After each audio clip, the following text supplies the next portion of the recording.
le site canderel.fr. Aujourd'hui, nous accueillons Alix, une consommatrice de Canderel. Bonjour. Bonjour Alix.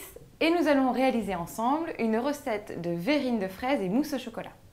Pour cette recette, nous avons besoin de chocolat noir, de blanc d'œuf, de fraises, de beurre allégé et de Canderel. On va d'abord faire fondre le chocolat et le beurre au bain-marie. Pour faire fondre le chocolat, on met le beurre et le chocolat dans un bol en inox. On va faire fondre le chocolat au bain-marie car c'est un produit très fragile. Il ne supporte pas les hautes températures. Le bain-marie évitera de le faire dessécher. Et on pose le tout sur une casserole avec de l'eau bouillante. Mais attention, ne pas poser le bol dans l'eau bouillante. Ok. Il ne faut pas qu'il y ait un contact entre l'eau et le bol. D'accord. C'est le secret du bain-marie. C'est le secret du bain-marie et pour éviter d'avoir une trop haute température. On va monter les blancs en neige avec le Canderel. Dans la cuve du batteur, on verse les blancs. Puis tu ajoutes 2 cuillères à soupe de Canderel.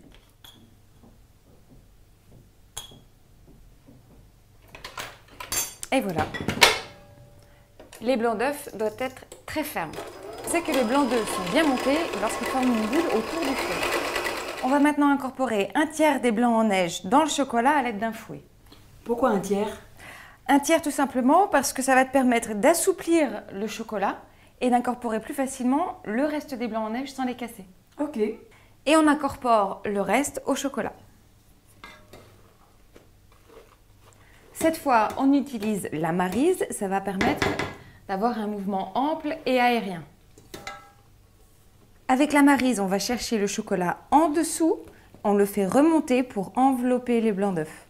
D'accord. On met la mousse au chocolat dans une poche à douille pour pouvoir garnir les verres plus facilement. Pour faire les verrines, on va équeuter et couper les fraises en deux.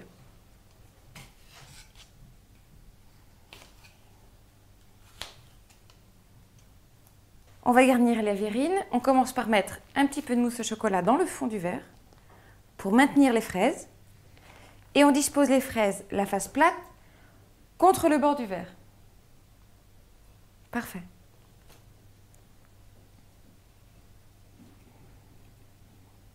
Il ne reste plus qu'à garnir avec la mousse au chocolat. Une fois que les verrines sont prêtes, les conserver au moins 2 heures au réfrigérateur avant de les déguster.